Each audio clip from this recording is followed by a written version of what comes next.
And welcome everyone to another exciting adventure on the energy that surrounds us. I'm your host, Michael, and tonight I have a very unique and interesting special guest who I honestly, in full transparency, almost had the opportunity to meet in person, but schedules didn't align, and so it'll happen eventually. We are in the same state, so there is that likelihood. But with that being said, she brings something rather unique to the paranormal world. And so I am honored and blessed to have her on to share that with us. And so I'm going to stop rambling and I'm going to turn it over to my guest, the one, the only travel arranger extraordinaire, Tay Hamm. Hi, I'm Tay. I'm a paranormal investigator, but I also am a sort of travel guide in Texas, and I specialize in Texas haunted locations. That's going to keep you busy. Yeah. And the list is growing every day. Yeah, and so I'm kind of curious with your work. Do you find that there are certain sections of Texas that may be considered more paranormal in your perspective than others? I'm gonna say no, but areas like to boast that they are. You've got Galveston that has, a lot of tragedy, and then you have the Stockyards that has a lot of energy and activity. And then all these, rural areas as well that are, some of the oldest cities that we have in Texas. And they all want to say that they're the most paranormal, but it's as far as activity, I think they're all pretty equal. No, that's pretty interesting because, yeah, I would have figured Central Texas may be more active because that's where the Texas Revolution took place. So that's possible, maybe, yeah. And maybe on those locations, it is, but I don't know. As far as like a bunch of activity in one place, there's just the state's just so big, and there's so many different kinds of areas, different kinds of tragedies and energies left behind. and so when you're looking at, putting things together for people to say, want just a basic paranormal experience to a wow, you may be running out of this location due to all the activity. What criteria do you gather and compile to show everybody? So I only boast with places that I've been to and had personal experiences there myself. And I go to places around Texas pretty often. So I've either been there plenty of times, had my own paranormal experiences, and also on the other side, I explored the town a bit. I know the history of the areas, so I can give more information, and I'll tell you best place to get coffee the next morning, or where you can go on a midnight run, because Walmarts are not 24 hours. So it's a whole like investigative experience is what I like to build my criteria of. But as far as activity goes, it's just kind of up to my experience or my friends' experience, things I've heard. But I don't know. I'm not going to tell anybody there's guaranteed activity, though. Even though there's at these locations, there's activity every time I go. So that's good. Right. But yeah, we can't guarantee that. But I like the idea of the where to get the coffee and the midnight snacks, because inevitably you're gonna need that info, because absolutely comes around midnight, 1 a.m. everyone's like, are we done or are we gonna go snack? There's just a lot of things people don't really think about, and a lot of these towns Sundays everything closes down. Not even coffee shops are open in some of these locations. So that's what I put in like a travel pack with information. Is things like that you're not going to think of, things you'd like to know before you get there. Yeah, like Ballinger and I Hmm. almost think Palestine, both of those, from my Yep. experience, the town closes early. Yes, absolutely. But I've found like specific places that either stay open or, are open late enough. No, that is extremely helpful because yeah, like you're Mhm. saying, that's something when you're paranormal investigating, you don't plan ahead because you think in your head, oh, this is a large city, so to speak, because it's on the map. So there's going to be stuff there. And then you get there and Yeah. it's like, huh? Yeah. And I know a lot of paranormal investigators are pretty good at like roughing it, but I think I attract a lot of people new to the paranormal world. So I think they appreciate it a lot when I have like helpful tips that investigators just are, we know second nature. Oh, there's not going to be anything open, or bring this and things like that. But I think the people that are new to the world need the information more so. Yeah. So when did you start all of this and what was it that kind of got in your mind and was like, hey, you totally need to do this? Well, I mean, I was paranormal investigating and I kept going to the same places kind of over and over because I liked them and they're in Texas. And I was just posting like funny videos. I don't know. And then it just kind of built. I wanted to guide people on investigations. And then, so that's kind of where it started. So maybe about a year ago was when I started like actually building the business end. And I wanted to just guide people through these locations because I was very familiar and I like the history around these towns, and I know, gunslinger stories, and it just built on from there. And then I was like, well, wait, these people are all new to the paranormal world. I like coffee. I like getting midnight supplies, and it just kept building on and on. And over time, I just decided to stick with Texas, stick with the locations that I like and I've been to, and I have contracts with a couple of them that I can book for you on behalf of you. Um, and hopefully that list is growing as well. But it just built over time. But it just started with making funny videos and going to the same locations time and time again. No, I totally agree with that. And so, where, if if you were to sit down like this weekend and be like, oh man, that ghost hunting bug is nipping at me. I need to go on an investigation. What would be your like top two go to that you would be like, oh, this place will definitely help me scratch that itch? I would say Hill House Manor in Gainesville. It is like an hour away from me. Everything else is at least like 2 hours away. Hill House Manor, it very much scratches the itch. Um, it's very easygoing, and I always have activity there. I've watched a few YouTube videos of other people going, and it seems like a lot of people just get a lot of activity at that house. And that one is probably top. And then also my other favorite is Texas Jailhouse in Palestine, and that one they close down to be a haunted house, and then they do a Christmas event as well. But any other time during the year, it's it's a fun place to go. It's not like it's a jailhouse built in the 1930s, so it's a different environment of ghost hunting, and I like that. But it's also very well run. There's bathrooms on site, which some places don't have that. And yeah, so Hill House Manor and Texas Jailhouse for sure. Yeah, and the two unique things about those locations too that you may not find in other places is the Hill House Manor has a well that's covered, that's Hmm. lit up so you can see down, which is Yeah, kind of cool. and And you the can see the jail, water. Yeah, yeah, and the jail has a working door that they actually let you play with, and you can yeah, slam the it and open twist. it.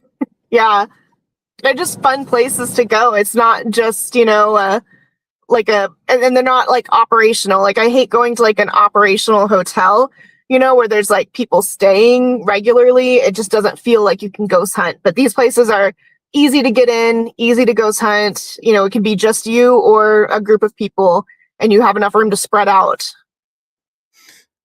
No, that's true. And one of the unique things about the old Anderson jail or Texas jailhouse in Palestine is they give you the history of the town, and the humorous part about it is it boasts to be the actual city of the dead because there's more dead people than living, Hmm. and they're right by the cemeteries, and so they'll be like, yeah, go walk over to the cemetery, go check it out, it's It's a really beautiful large. cemetery there.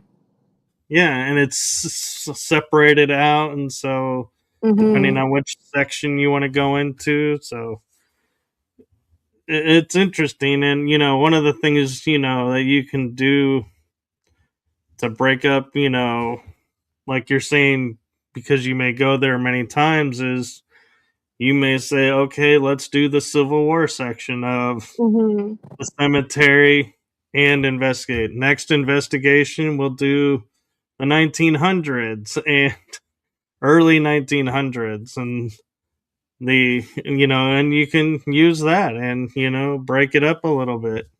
Absolutely. That's why I like places like that where they have other things to offer. And even the jail itself, you have two full floors. So, I mean, we spent a lot of time on the second floor. And then the next time we went, we spent like the entire night on the third floor and getting evidence. So, you got plenty to Yeah, split up and just come again. yeah. And I mean, and there's trigger objects in the jail because they had the pink cell and they Yep. had the working shower, but I don't recommend using the working shower because it is on camera, Oh, and yeah. that camera is online, so I wouldn't recommend it. Yeah. But I like the pink cell, the Monty Delk cell. Yeah, Yeah, he's a good story. I did I did an Estes method in that cell, and I was handcuffed, and uh, there was some answers that made pretty well sense. I've got it somewhere on my Facebook, but that was probably the most interesting Estes method I did in the jailhouse, and yeah, it was weird. It was saying there was something they're answering for sure. yeah, and the way it's that jail is laid out is interesting too because it's like the office is right next to the cells, and so it's Yeah, like the guards would always literally be right on top of, and I'm sure that led to some scuffs, because it's yeah, like you literally had no privacy there. yeah. And then the middle, like where the catwalk goes around the main cells, that one Yeah. always was interesting to me. That's where we slept, was in that main area, but like that was their life right there and then to the table, and maybe they got to go out, but just small confined space, which I know is jail, but to me it's just a little extra at Texas Yeah. Jailhouse. Well, and the other thing that, a lot of people may not realize is the jailhouse. They have like a section if you go upstairs to the third floor to the right, if I'm remembering the layout right, they've converted a lot of that over to like where you could spend the night there. Yeah, And they have electricity there. So if like you have condition where you need electricity to run equipment to help you sleep, they totally got you covered. You don't have to get a hotel like yeah, most yeah, places because they actually have running electricity. So that is a benefit too. yeah. It's a comfortable stay if you're sleeping there. I know it built in the 1930s. It doesn't sound like it, but it was comfortable, and there's so many different places you can sleep. There's plenty of room. Obviously, it's a jail. Yeah, I've never had any weird things happen overnight, like while we're sleeping or anything. Yeah. I had one investigation where I was with 3 other friends, and we were totally prepared to go upstairs and sleep upstairs. We had all picked out where we were going. And when it came time to call it a night, we're like, we're just going to crash in the lobby right in front of the door. And we just set up all our stuff and just crashed right there. It Yeah. was like, yeah, we're not walking up 2 flights of stairs to Yeah. go to bed. We'll just crash here. But they had a really nice setup of TVs where you could watch what's going on as well. And they've The moved that to the second floor now. Oh, they did? Okay. Yes, yeah. Well, that's probably It's better like when you go because up the stairs, it's right there on the right in that room. it's probably better that way, because there were a few times where if you have team members that have a loud enough voice at a normal pitch, you would hear it come up from downstairs, and you'd constantly be like, that's the TV. That's the Yeah, TV. yeah. And you're thinking, did I just hear it go? Nope, it's the TV. So it's probably better that they moved it up. Yeah. I don't know why that decision was made. I just know it when next time I went, I was like, oh, you have to go upstairs to watch them now. But yeah, I think it's more the way it's set up upstairs. It's just more organized. I don't know. Yeah. And so, what's your opinion? Before I ask that, I should say, have you gone to Ballinger recently? I have not been in a few months. I'm going to be there October 10th through the 11th. That's going to be my next, actually, self plug. That's my next ghost hunt event that you can buy tickets for. So that's all on my Facebook. But for Old Park Hotel, that's where I'm headed in October. I was itching to get back there, and that's an interesting town itself. One of those that just, Right. like you said, closes down early and nothing's open on Sunday.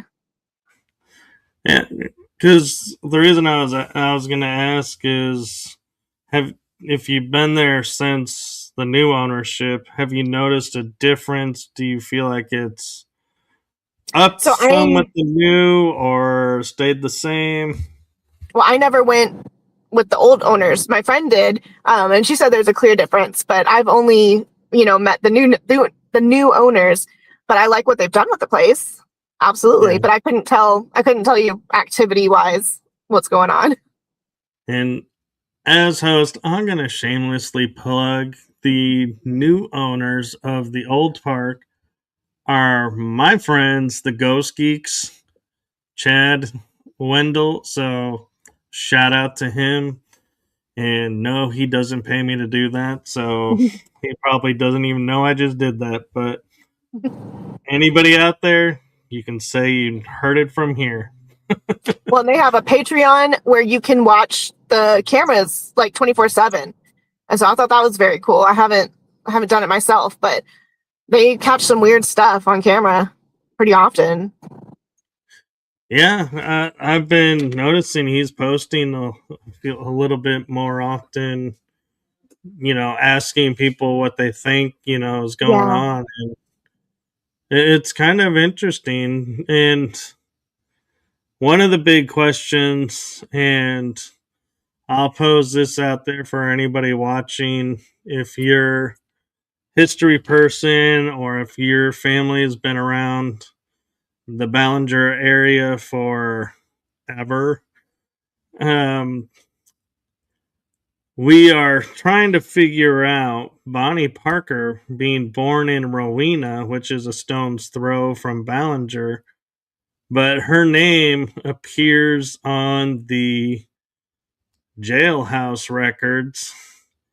And so we're wondering if it really was her in Old Runnels jail, Oh, and if she ever stayed at the hotel, or if Clyde and her ever stayed at the hotel. So that's yeah. a interesting piece of history. If anybody has clues to that, let us know, or let the ghost geeks know, because we're all about preserving the history, but we want to preserve the right history. We don't just want to sit there and say, "Oh yeah, so and so was there because this name is that person." Well, could be another Bonnie Parker for all we know.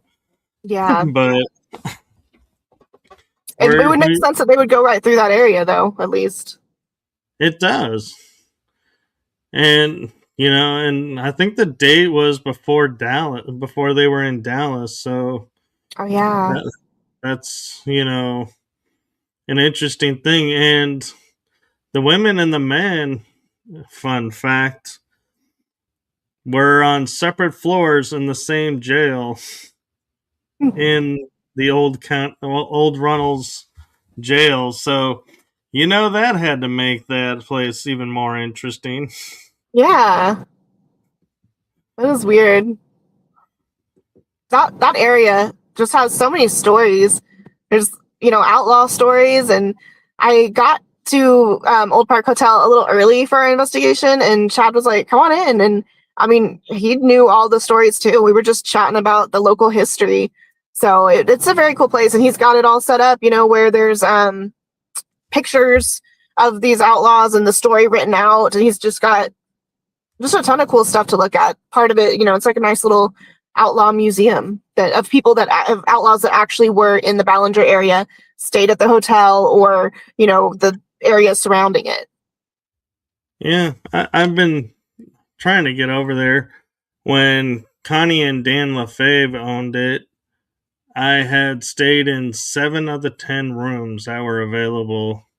Oh, And yeah. so that was like the draw to doing Old Park Hotel, was you could pick a different haunted room each night to spend the night in. And so that Yeah. made it more fun. And from what I hear, Chad has actually opened up and cleaned out a few more rooms. I don't know Oh, how yeah. many more, but it's becoming more expansive. And so I'm wondering if he's ever going to have a stay in every room and you get a free night or something.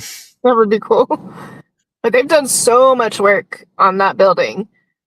And with there was damage, I guess, from a storm, and they had to take care of that too, on top of the initial cleanup and all that. So I think they've transformed it, and he's still Yeah. working on it. Oh, they're always going to be working on it. But I Yeah. remember, well, and another thing about this is right at the top of the stairwell to go up to the second level, Mhm. when you turn left, there's a working bathroom there. So the Old Park Hotel does have one communal bathroom for Mhm. every room, I do believe. Yeah, yeah.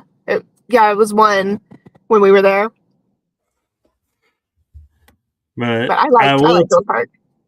yeah, I will tell you though, there is a few room. Well, when I was there was like one room that was down the stairs. If you went towards the back of the hotel where you could sleep, it was known as the Bonnie and Clyde room, actually.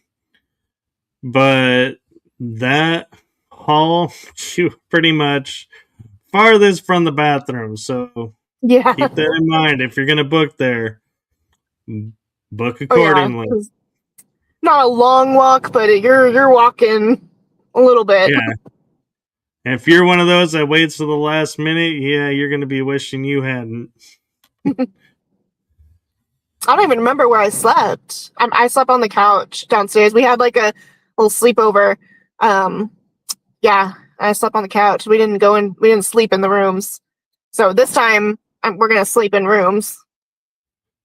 So, does he have it set up to where you walk in and there's like the store area or greeting Yeah, kind of like area? the first room you walk into is like a storefront almost. Like that's what it does look like. It's got the you know bar Shelves on the looking, wall?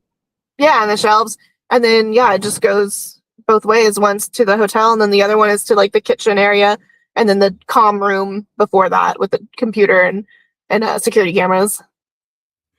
Oh, so he put TV. He put like TV with the Yes, and cameras. that's what you can watch on the Patreon is that feed. Okay, yeah, because when we were there, you would always they would put the projector down, but you would have to set it up and Oh, run no, it, he's got and it set up. so that's really cool. And that's Yeah, actually a fun place to hang out is it the is. TV room because you can be in the air conditioning and watching and investigating at the same time. But Yeah. Shelly from Everything Vaguely Paranormal, she was there when I went there, and she calls it ghost TV. She's like, I can watch ghost TV all night long. yep. And then the kitchen, do they still have it as a self-service kitchen or Yeah. are they Yeah. As far as what I okay. can see, yeah, it's like a table, fridge, microwave, basic necessities, and everything. Yeah, so there was a funny story when Connie was, went in the kitchen one day. She and I would laugh about this, and if my name never appeared on a screen because I was logged in on a different account or something, I'd always identify myself because I would say to her, "How's the squirrel situation at the hotel?" And the joke was when it came close to harvesting season for the squirrels and everything, she would open up a drawer and it would be full of nuts. And Oh then my she would god. open up the drawer above it and it's full of nuts as well. And so she had to clean out these drawers constantly because the squirrels would be using them to store their nuts. And it's like, Yeah, this isn't part of your house, squirrel. And so, yeah, we just were laughing it up about the squirrels and the it's nuts. funny. But so, where in Texas, because you say you stay pretty much in Texas, where in Texas are some places that you know of but you haven't been able to investigate yet? So actually, Yorktown Memorial Hospital. I have not been there yet, and it's apparently a really cool place to visit. And I'm going to be there New Year's Eve. That's another event that I'm collaborating with, and so I'll be there New Year's Eve. That'll be my first time there. I've been itching to go there. And Baker House. There's a few others. Stockyards I want to investigate more of. There's the basic Miss Molly's Hotel, and then some other places. Yeah, and Jefferson, Texas has a few old hotels. I stayed at the Jefferson Palace Hotel, which is fantastic, but there's also the Excelsior, and another one like across the street. So The a lot of con. random little places to check out that some of them I haven't been to yet. The con is the one across the street, That's it. and Yeah, the con. that's the only one I haven't stayed in is the con. I And so I want to, but I want to stay at the Excelsior first, and I'm actually going back to Jefferson in like 3 weeks, I think. So we'll be spending another weekend there. that's pretty cool that you check it out because I usually end up in Jefferson around the HHL, the History Haunts Legends Oh yeah. conference. Have you ever attended one of those? No, I haven't. But I saw didn't they just have one like a They couple ha- weeks ago? they do one in the spring around Okay. April, Mayish, and then they do one at the first or second weekend of November. Okay, so I probably saw it advertised then for November. But So yeah, I might check that out. so what the draw to the History Hunts and Legends is she does where you have speakers who talk about paranormal stuff, and some of them are authors. And so you get to hear their stories. And next to where the speakers are vendors, so you can go and get souvenirs, books, or candles, or different type of items, and then everybody goes to dinner, and then that night you walk and you spend like, I think it's like 15, 20 minutes at a location, and there's a team or a group of people there that'll show you how, what's the paranormal history of the place, or what's the how to use equipment or how to investigate. And so you then, and you get to 5 spots. They rotate between 5, and then everybody calls it a night. So I kind of call it like scouting. You get to Yeah, go check experience it the out. spot, see if it's worth going back to, and then go back. And Jody Breckenridge, I think is her last name, she hosts it, and she hosts the Jefferson Ghost Walk. And so the night before the HHL, she actually does a ghost walk of Okay, Jefferson. And so it's really cool. It's a I lot of might do fun. that. I might look at the HHL this time. Yeah, November. Yeah, Yeah. because I love that Jefferson area. The whole town is just quaint, I guess, but it's nice. I like it. Yeah, it's small and everything. And there's a question for you we haven't gotten to yet, but I'll let you answer. Rainbow Flame Wizard is asking, what's your most craziest story that you went through? Um, I so most recently, the first time I was actually freaked out. Um, it was in April. It was actually on my birthday. I rented Hill House Manor in Gainesville just by myself. It was birthday gift to me. I was like, I'm gonna go just hang out by myself on my birthday and investigate. And I did. And I've been there alone, plenty of times, but I've never felt bothered. I don't know. It's like they just ignore me, and that's fine. But this time, and it doesn't sound um too crazy, but in living it in the moment, I was surprised. I went through the kitchen to the bathroom, and all of a sudden I just hear footsteps, boom, boom, boom, boom, boom, like rushing towards me. And I'm sitting there, I'm about to turn around, and I'm like, I'm getting robbed. I'm about to die. Like somebody's coming in here to mug me. It was so loud, so prominent. I was for sure it was a living human that had broken in, and I was about to turn around and be like, you can't be here. What do you want? And there's nobody, not a single person anywhere. And I was just, and it's like, I know it's just footsteps, but it was just so, I was so sure that it was a living being making that noise. No, nobody was there, just me. So that was the first time I felt something weird at Hill House Manor. Like I said, usually they just like don't bother me, they ignore me. That time, Yeah. no, something was mad, I guess, that I was there. But Yeah. otherwise, I don't have like any physical crazy stories. I don't know if that's me being skeptical of things. I've had a lot of weird connections happen, like through Estes method. I've had people that don't know things that we did earlier in the house and in different locations. But like they'll say something through Estes method, and I'm like, it'll be so specific, and I'm like, that we just did that like hours before y'all got here. How did you even know about that?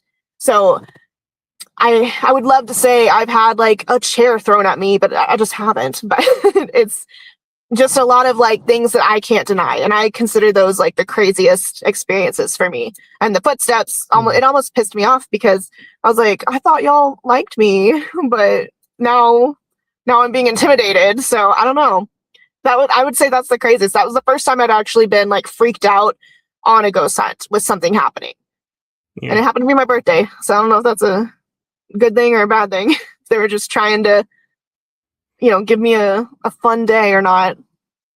Yeah. And not to get overly personal or anything, but I've had experiences to where like something will make me feel uneasy, and I'll be like, forget it. I don't need to go to the bathroom anymore. I'm Yes, I'm yes. I'm done. I'm out. Let's just go figure what's going on out here. and it's like the body's like, nope, we ain't going. Yeah. It's easy to just be like, okay, not wanted here. Okay. Yeah. And Rainbow is saying, oh, they believe you. What do you think it was? Like, or I mean, what the footsteps were? it was something. I mean, I can't say it's residual because I've been to that house so many times, different parts of the year, different parts of the day, morning, night, everything. And I've never heard rushing footsteps before. So I do think it was probably something intelligent. I don't know why. I don't know. Just Well, something that was territorial. here's something to consider, though, as well is maybe it wasn't the spirit that normally is at the Hill House. Yeah. Maybe something was brought in or passed by and noticed and came in to check it out. Just got mad at me. I don't know. Yeah. Yeah, I don't know. It's hard to tell because that's all that happened. And then obviously the vibe was a little off, like for the remainder of my time there that night, but I can't say that's because of something that was there. It's probably just me, being a little freaked out. But I don't Yeah. know. Yeah. What do you think of the murder claim that they say happened there? Do you think it did or no? So there's no records of anything before some early 1900s, because of course there was a fire or a flood, and that's how all these old towns got their records destroyed. I really think it was a fire in Gainesville. But either way, it was a fire or a flood. All their records are destroyed. So the only reason we have that information is from psychic mediums. So it's kind of, who do you believe? What evidence do you believe? I bet there was a murder there. There's no reason for there to not be. There's no way to know who it is without investigating. But they didn't have a name or anything to go off. They're just pretty sure that there was a murder there based on what psychic mediums had said and through some evidence, I'm sure, of investigators. Because people have been investigating that house since at least like 2009. That's how far back the pictures that I saw like on Facebook went. So Yeah. I don't know. I don't know what they found out about like names and stuff wise. Yeah, and so you mentioned Yorktown, and that actually was my very first investigation, and I've been there 5 times. Oh, wow. It's a interesting place, and all I will say is I took a brand new Ovilus there, used it that night, and when I left, I now had to plug in the Ovilus to a battery Hmm. to make it work. It will Yeah. not work otherwise.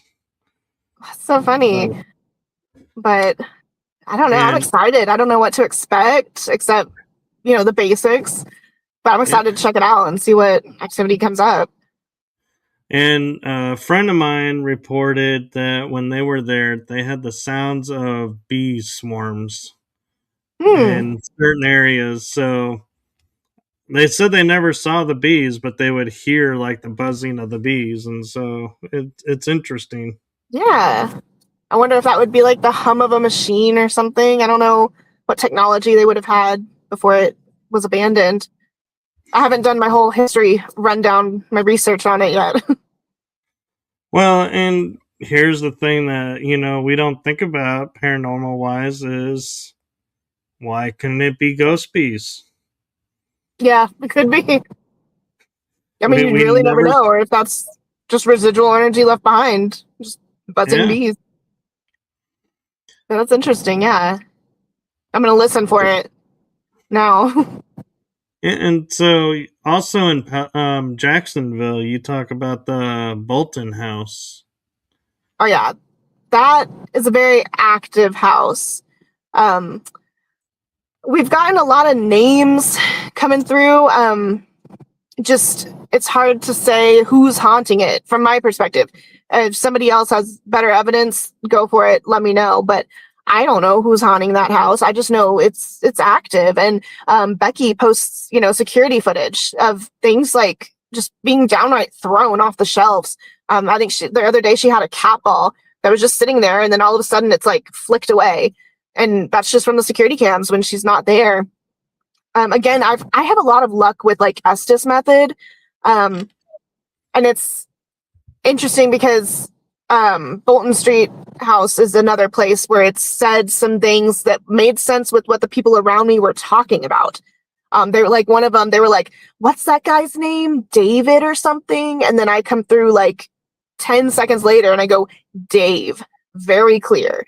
And it's, I don't know who David is, but that was at Bolton House. And it's just, I've had a lot of luck with Estes method there. So I do think there's intelligence in that haunting, but I can't tell you who or who it would be, because I don't think the Boltons died anywhere near the house. They're buried nearby.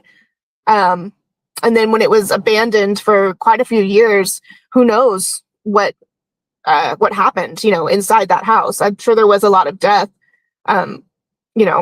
throughout those years. Right. And part of me wonders with the Bolton Street house if some of the activity, and I don't mean this to sound like nothing happens there, but she has a particular doll there that has a connotation and a certain persona that comes with it. And I'm just going to tell y'all, it's Robert the doll. It's But not when did she the acquire Robert. it? You know? Well, but I wonder sometimes, like, some of the activity that's like when they say, like, it's footsteps or something. Mm. I wonder if the mind is like, well, Robert the doll is right there. Is it the Yeah. doll, and your mind is making the doll do something even though it's not? And I wonder, how much does it play into the activity there, or does it not? And it just sits there and people make it do stuff, like kind of like a pareidoia effect where Mm-hmm. the mind is like, oh, this haunted doll is here. I We're mean, going to get activity. And it's it's like, going to depend on the person, I would yeah, hope.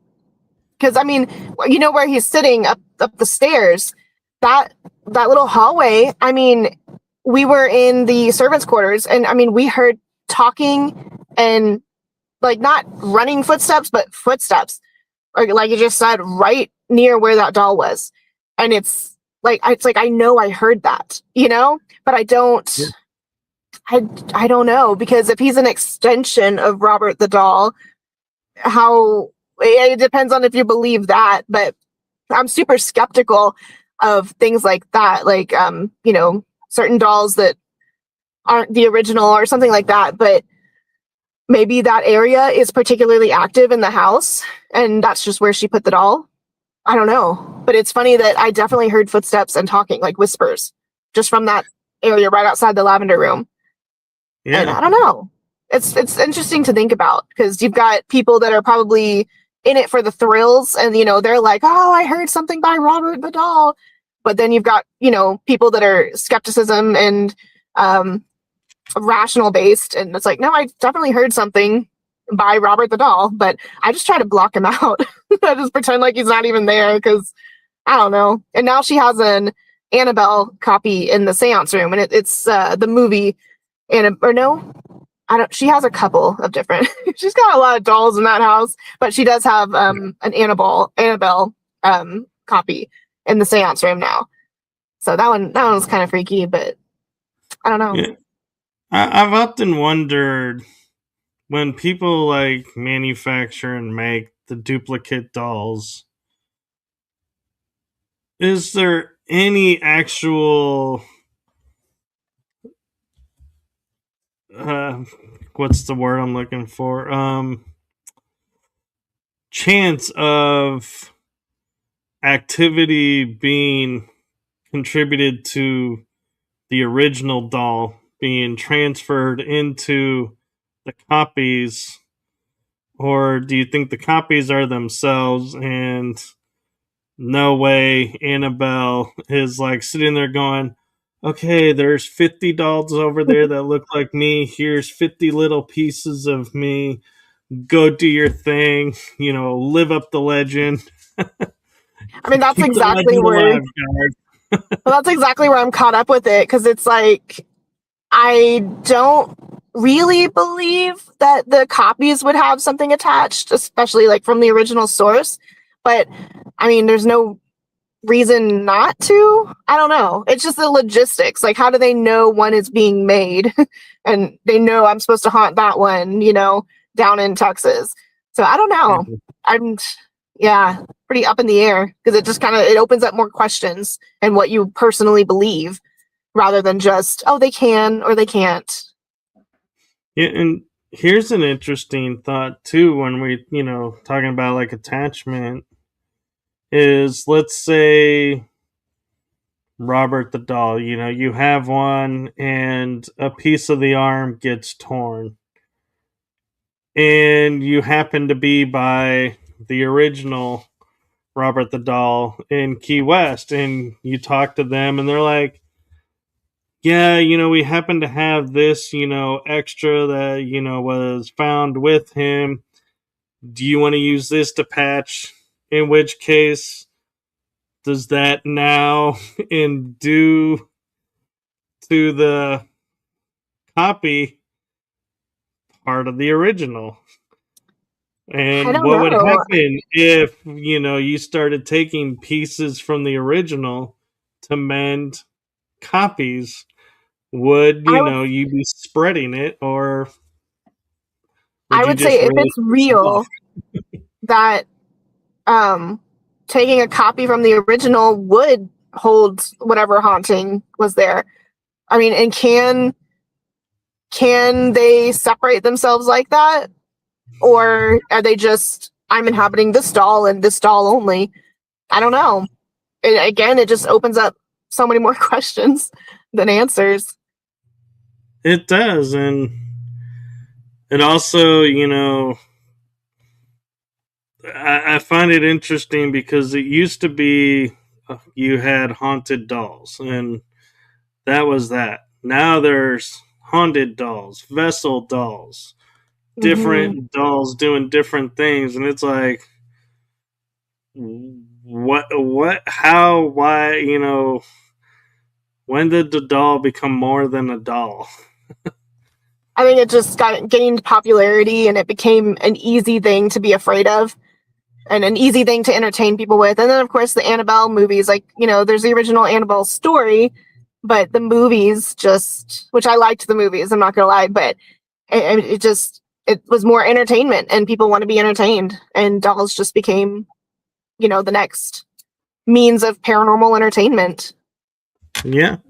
So when you go to a location, like for me, for example, if I'm walking around and I stumble on like a doll room, I will not go in that room alone. I will back off, walk the other way until it's like I have to go through there to go maybe to another section. But I'm like, if I don't have to go in there, I don't go in there. Do Same. you? So you're the same way? You avoid doll rooms if you can? Yeah. I don't know why. It's just a lot of eyes, and I don't like it. But I don't think they're all haunted, if that makes sense. I don't like dolls. I've had to like desensitize myself to dolls. If I'm going to go to these places, there's going to be doll rooms. So I've just kind of gotten used to it, but I don't like dolls. But I don't Well, think every single one of them is a vessel for a haunted soul or something. yeah, I don't think that's what freaks me out. Why I don't want to go in there is I don't like going in and you're seeing like the dark rings around the hole where the eye is supposed to be, and you're like, there are no eyes in that thing that's looking at me. It's like that's what's Yeah. creepy. Is it's like your mind all of a sudden is like, this thing is looking at me and it has no eyes. Yeah. Well, Things, even if they have eyes, it's still, I don't like it. It's like, why are you looking at me? And they're all just staring. It's, yeah, just Yeah. uncomfortable. I don't know. Especially the ones where the eyes are painted in such a way that you know they're looking straight forward, but you They swear when you move follow. slightly off that the eyes are following you. Yeah. Which is a cool trick, but yeah, not in a haunted house. Yeah. So besides Yorktown, where are some other places that you wish to get to that you haven't been to yet? I definitely want to explore stockyards more. I said that earlier, but there's, there's the tunnels underneath where they would, you know, track the animals. I don't know. And there's a lot of different random places in stockyards that I think will have good energy. And Miss Molly's, I'll always go back there. And then I That want one, to do what? Miss Molly's, I have issue with because it's right over a bar, and so It's you really loud. don't get to start investigating until like 2, 3 in the morning when they turn all the music off. Because Yes. otherwise, you feel it coming up through the floor, and it's like, yeah, I really can't investigate right now. Yeah. And I so mean, it's kind of like a little disappointing because it's like I want to investigate, but I can't because the bar. well, and we went on a Monday night, and it was a little better because the music went off at 2, but there was just like hardly anybody out. But then I went on a Saturday night, and I mean, there were people out just loud till 4 or 5 a.m. Like, we just kind of went to bed and we still couldn't sleep. But again, I've gotten good spirit box and Estes method responses inside. So I'm like, it's a cool place. But I agree. It was just too loud to investigate, and your equipment isn't gonna, work the same because there's electricity under the floorboards right there. You can't, like, we had tripwire laid out, and it just would go crazy all night, like pretty much no matter where you put it. But I mean, just kind of, it's one of those places where maybe you need a travel guide to tell you what the issue might be, Like and that's gear just to one of those pick. places I just kind of go back to, like, uh old school ghost hunting, and just enjoy being there because it's still a really cool place to check out, and there is Oh, activity. It's just hard it to, is, yeah. and one of the fun things we did one of the nights we were there, I think it was close to Christmas time, was you could stand on the staircase at a certain level to where you could see the door, but they couldn't see you. And we were just watching all the people go by from Yeah, the clubs or the restaurants, and people would like do the funniest things thinking nobody's in the place, and it's like we're sitting there just watching it be like, oh my god, this is hilarious. yeah, And at some points we even were like, we should totally be filming this because this is gold right here. We could be on yeah. like America's Funniest. It's a cool layout too, just the way it goes up, and then the rooms are, it's very communal, again, with the communal bathrooms and everything. Oh yeah, But yeah, I like it. I would definitely go back at least, yeah. but not on a Friday or a Saturday. Well, and I've investigated it twice, and I knew, after the first Mhm. time what the conditions were, and so it's not enough that it would stop me from investigating, but it's also, yeah, like, that's another thing. Like, if you had a paranormal guide who, you book these things through, would be like, not only saying, hey, here's the times that you can actually investigate, but also be like you're saying, here's a list of equipment that works here. Here's a list of Mhm. equipment that won't work due to these conditions. And it's like you can try it at your own if you want to try it, but Well, and yeah, that's why I felt a little qualified want to be a travel guide is because I have investigated these places myself. You know, I do know what works and the problems you might run into. So I think, especially people, like I said, people newer to the field, you know, they should appreciate that you know, there's actual advice there. It's not just somebody being like, "Oh, go to Miss Molly's. It's amazing." It's no, it's great, but also here's the things you need to know. So Yeah. it's like an honest, but still, you know, advocating for these haunted locations. You know, and something else that you might consider with being the guide type person, you know, with the travel and everything, is also the hey, here's a list of equipment that's available. Here's a list of equipment that you'll probably actually use. Hmm. And because people always will say when they get started, they're like, I went and bought this because I saw it on TV. Yeah, you're never going to use that here. Yeah, What? yeah, This was expensive. Yeah, you should ask somebody.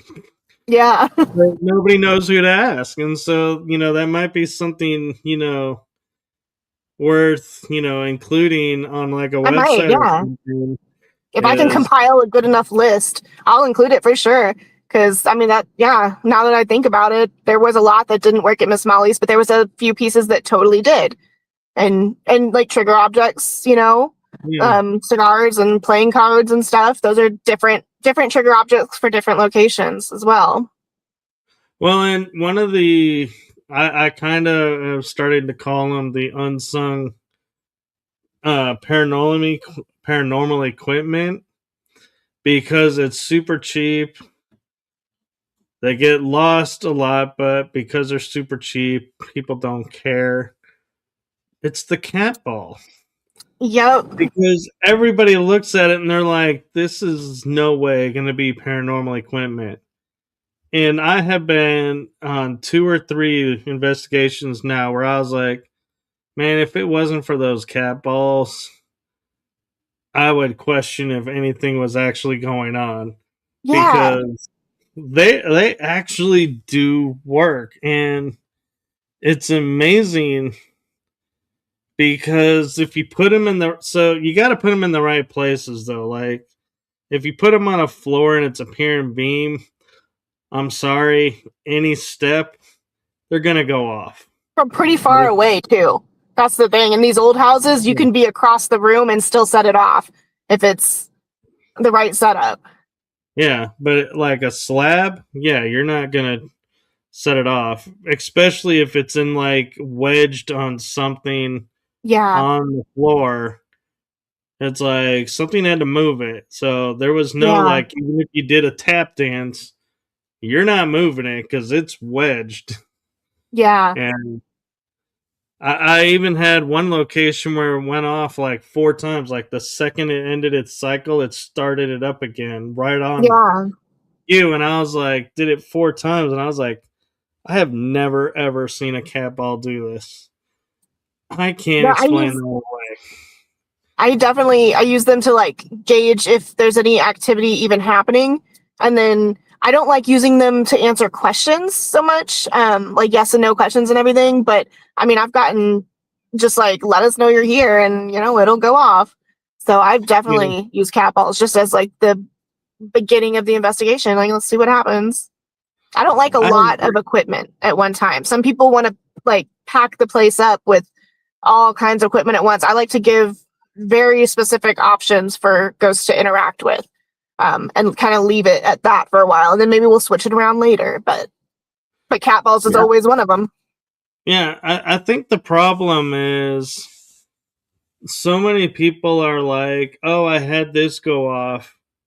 Well, Mhm. did you have any other equipment running to validate what made that go off? Well, no. Yeah, Oh, and it's like, well, what difference does it make if you have a cat ball with a REM pod and a K2, or a REM pod and the cat ball, or just a cat ball?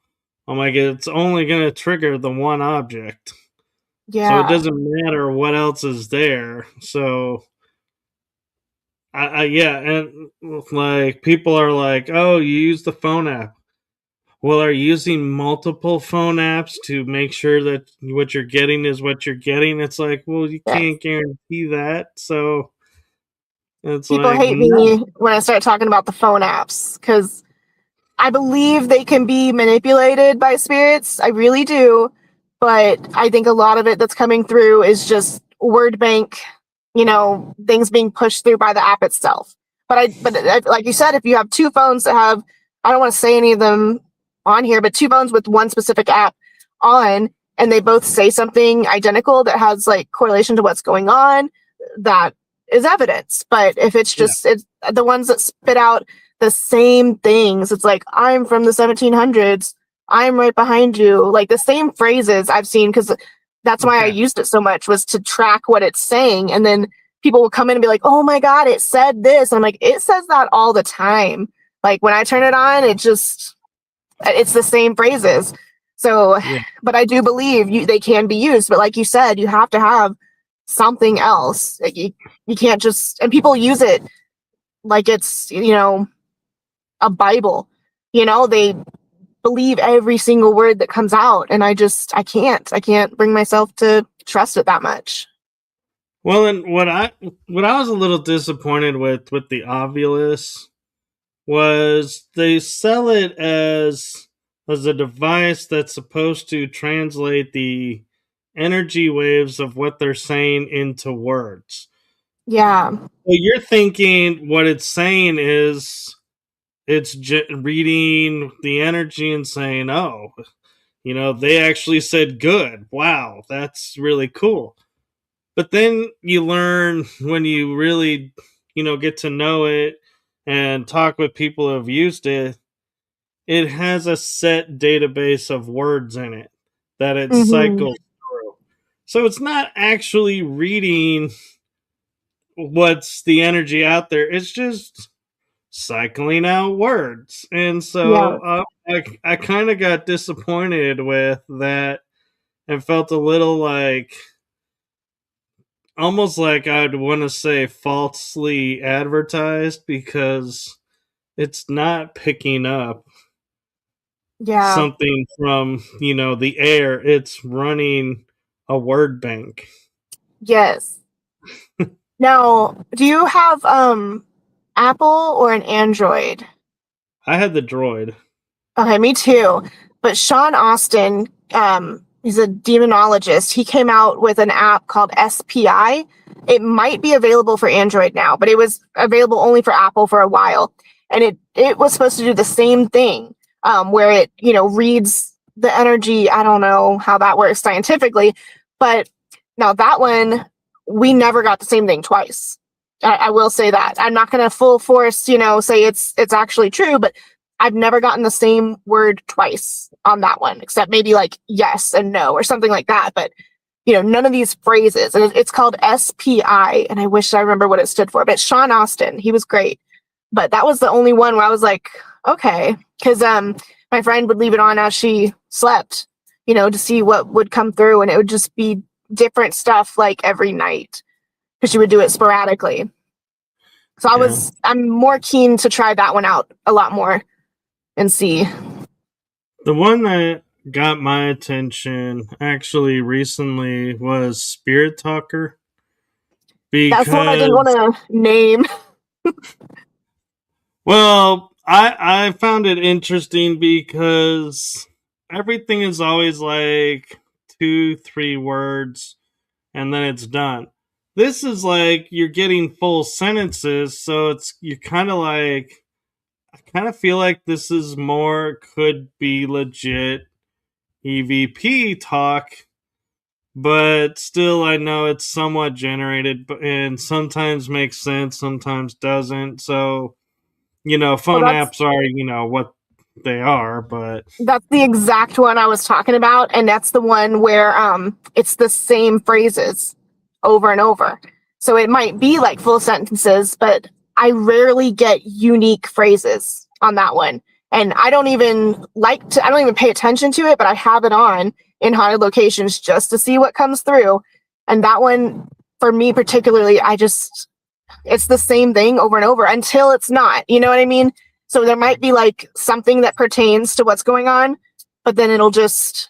And then another thing people can do, I'm not going to tell you which one I did this on, but I implore people to start timing, like in your own house, not like in a place where there's probably ghosts talking. In your own house, turn on the app and time how often something gets spat through.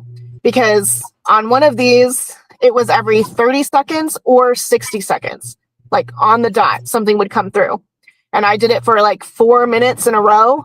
And I was just like, why? Like, that's not, so I just urge people to do some investigating of their equipment. Check out your equipment in a control space like your house, and time how often things come through, and just see which one you think is fake. Yeah, I mean, it's true. And one of the things too is,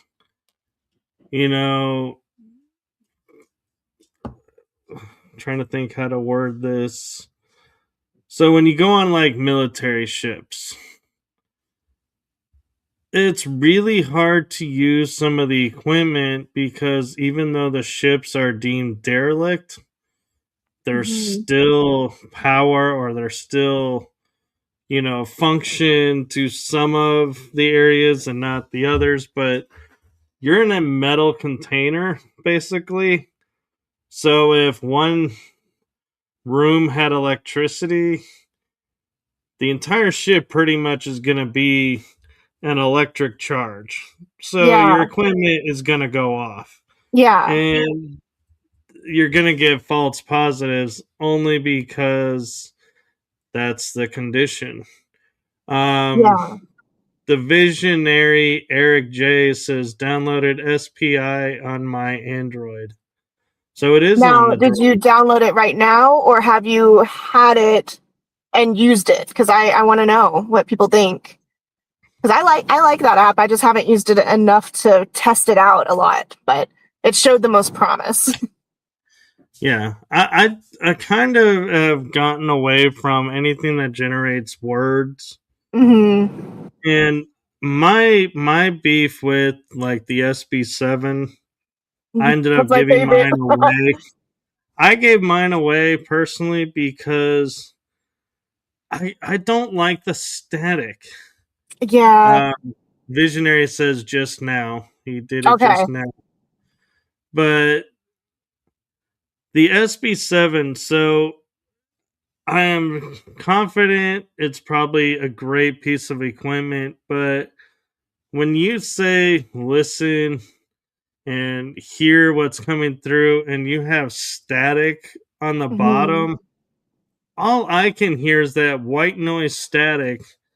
And I would be on investigations and I'd be standing there and I'm listening to the static and I'm about to walk out of the room and everybody would go, oh my God, it just said your name, Michael. And I'm like, I'll be honest, I didn't hear crap. So I don't know if it did or didn't. And I do think a lot of people hear what they want to hear. But a lot of times I've had luck with the SB7 where it's just so clear. And I recorded sessions. Like I would, put my camera up and record the session. And I have actually a few on YouTube where it's just so clear, what they say. And sometimes it'll have like, cuss words that you can't say on the radio. But I agree that I absolutely think a lot of people, a lot of the time, are hearing what they want to hear. Absolutely. Yeah. And I will say one of the greatest apps that I've found kind of lately for investigating is actually the voice memo that comes on the cell phone. Yes. Because it just sits there, records audio for as long as you're running it. And that's what it's meant to do. There's no gimmick, it's just meant to record. Yeah. So it's what else, like ghost hunting equipment sometimes goes too tricky with it, trying to predict what a ghost would say, but something like a recorder is just so straight based that I find that more trustworthy when you use just basic equipment. You know what I mean? Like a simple recorder or a voice memo. Well, and the nice thing about it on the phone is, let's say you're in an investigation and you record, say, the infamous 2 minute burst EVP sessions where you record 2 minutes of question and answer, Hmm. and you actually get a response. You can go in on your phone and slide the thing to where you have the question being asked, the answer, and then you have the option to put the next question start and trim it. And then you can share it right out and say, hey, what do you all think this is? And it's like super easy. It's Yeah. almost like foolproof, but I have the hardest time with doing that with evidence because I feel like when I go to post, like, let's say I got a EVP on an audio recording, and I go, hey, here's a 30-second clip of this 2 minute clip. In the back of my mind, I can't help thinking, what happened on the other minute, 30 seconds? Why isn't that included? And did But if you this post the happen whole in this thing, way? if you post the whole minute and a half, people will be like, well, it's boring. And it's like, well, Yeah, it's what it is. I know. It's like A lot of nobody wants nothing. to watch the whole thing, but then I always sit there and go, but how many times when this is trimmed down and edited down do they go, oh, this is edited. So how do we know he didn't take something from here from somebody Hmm. else, put it in here, and voila, now he has an EVP. And it's like that's the problem I have, with the mindset of how do you determine what to post, what not to post, Hmm. and how do you please, yourself and knowing I'm putting out, a great thing. This is, I stand behind this, and sit there and know this is going to get nitpicked by everybody because they're going to say, oh, this has been edited. How do we know you didn't fake this? And it's like, really? Well, and that's why if people are going to post online and try to build an audience, they have to build that trust first. And a lot of people, when they get big or something, they just lose the community of it. They lose the trust behind it. People are now following them for entertainment, but I feel like people follow investigators for their evidence, and so there's a lot of trust involved between investigator and audience. And I always put on those because I do trim them down. I do try to put a note that says like edited for time only. I forget how I word it, but just in a way where it's like, okay, I clearly edit it for time, but as long as the answer came after the question that I asked, I feel like you just gotta throw it out there and see, yeah, because people do, Yeah. they nitpick. Yeah. And I'm kind of curious, as a paranormal investigator, when you watch like the paranormal TV shows, if you watch them, do you feel like they do a service to the paranormal field, or they are more pure entertainment and not really doing service to the quality of paranormal investigating? It's more bringing entertainment awareness. Well, and there's a great divide in that, whereas some people are investigating real and some people are purely entertainment. I don't know if I should like bash people's celebrities. Let's say there's some celebrities that are clearly entertainment purposes, but they represent the paranormal world to people who aren't really, involved with it. And then there's other celebrities that are clearly investigating. They try to debunk things. So it's just, I don't personally watch a lot of shows out there. I have a little kid, so it's hard for me to sit down and watch shows. But it does kind of suck that there's a lot of entertainment out there that's not actually investigating. Even on YouTube, I've noticed there's a lot that do it for entertainment, and it's just kind of hard to decipher because your audience size gets bigger and bigger, and that draws in more people who aren't as into the paranormal as your original audience was.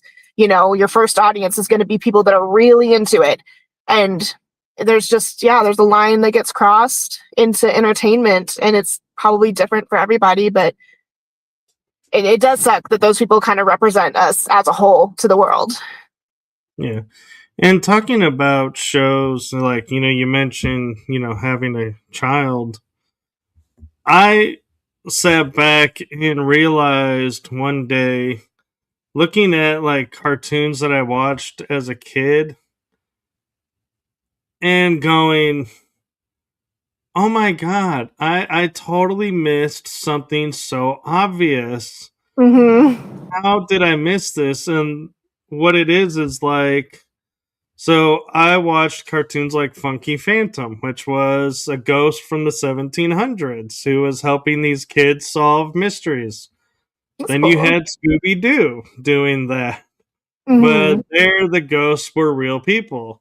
Yes. Then you had Casper, but where I'm going with it is there have been ghosts in cartoons pretty much every decade, but Mm-hmm. yet we sit there and we say, well, nobody really noticed ghosts on TV until certain paranormal shows started. And I'm like, no, they're not the ones that started it. All these cartoons did, but we're completely oblivious to the fact we're looking at a ghost Yes, it talking to doesn't feel the people. same. Yeah. Well, and It's they're like so I look, serious now. All the shows, they're all serious, and I'm not a serious person. So like the cartoons would have been, more at my alley, but it's just whoever's attention it grabs. yeah. And I can't help wondering, like realizing now, watching ghosts in cartoons, is that what kind of planted that paranormal bug Very and possible. grew later? And it's like that seed came from watching these shows as a kid and just never realized that that was there. It's like, but have you ever done that to where you go back and you watch something that you watched like as a kid or a young adult and you're like, oh my God, I am totally, researching that now. How did I not know this was in this show? Yeah. I mean, I watched a lot of Hey Arnold when I was younger, and looking back on it now, a lot of the problems that they faced are like real adult problems. And but as a kid, watching it was fun. But yeah, just things you don't Yeah. notice. And it is different just watching it from a different perspective, different age.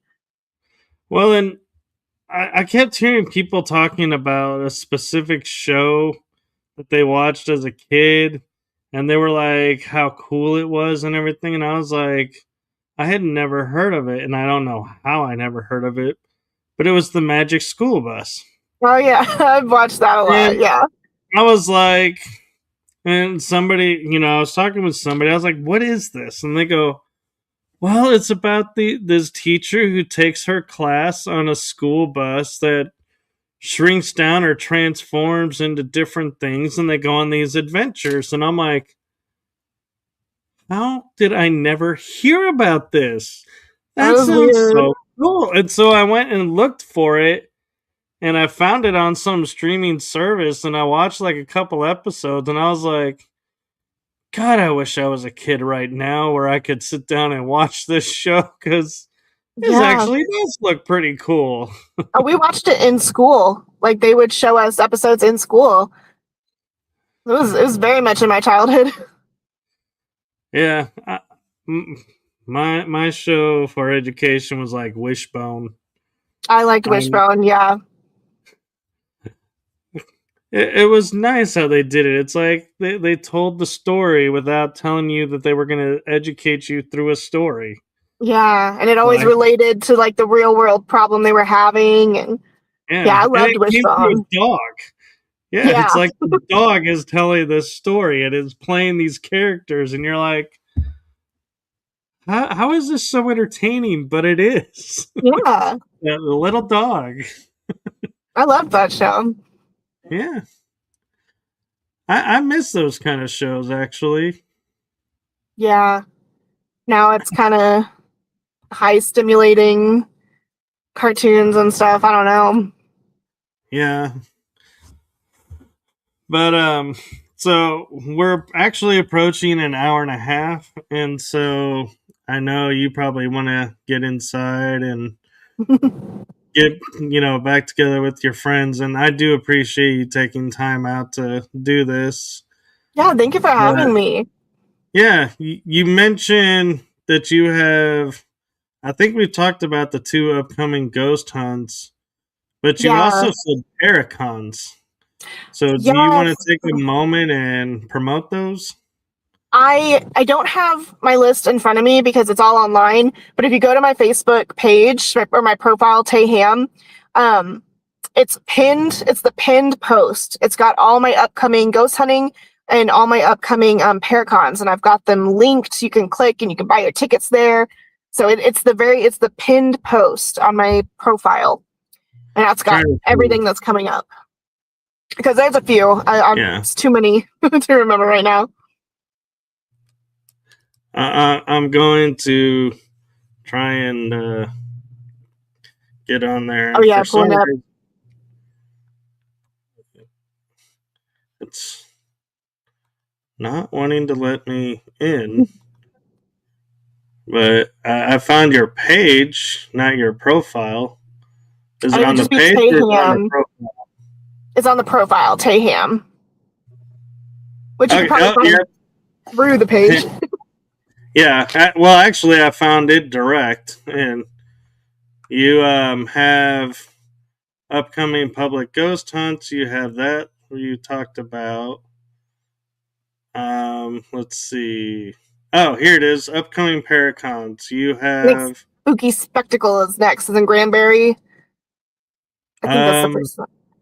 yes, because the one just went by. So Yeah. yeah, spooky spectacle. I'll be checking that one out too. Then you have the Central Kansas Paracon, Yes. September 25th, 26th, 27th. And Haunted Rock Island Roadhouse. It's in That's okay. Illinois. October 3rd. And then you have Cajun Country Paracon, March 6th, 2020. Well, that's 2027. Do Yeah. we want to do you want to And save then those or just list those out since we're already listing? no, that's all of them for right now. Through March 2027. Actually, I have another one in June 2027 that isn't up there yet because we didn't have the info. But Actually, those you are, I got mean, those are gonna be April. fun. You have April and October 2027. Do I?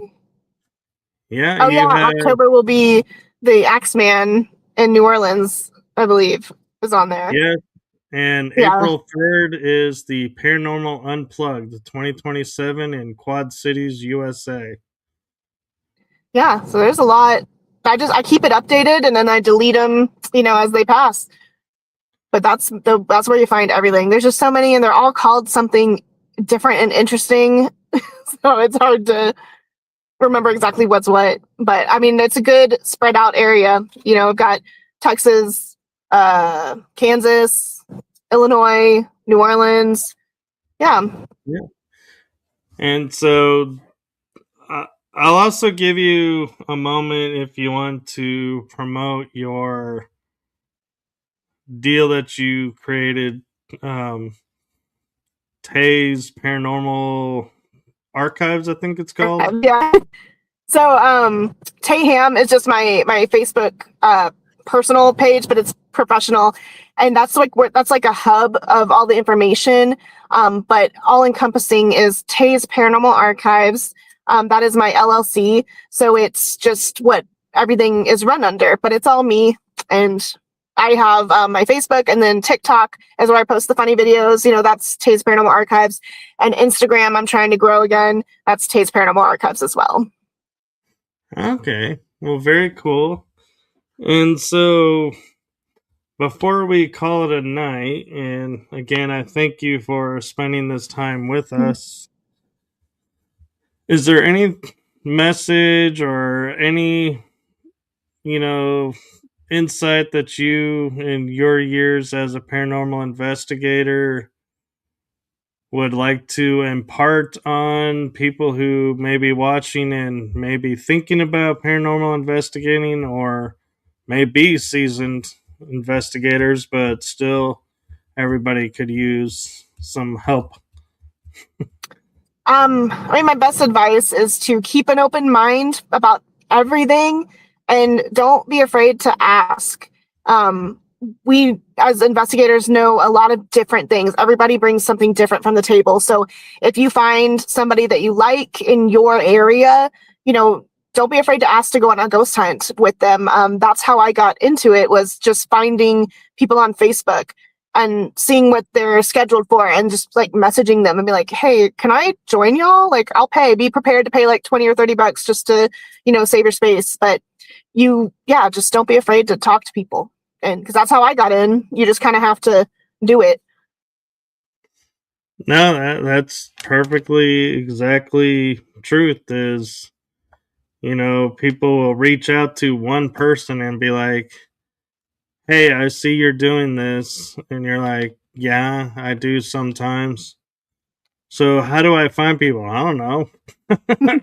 Yeah. It's like, you got to go into groups. You got to find Social some media, groups. yeah.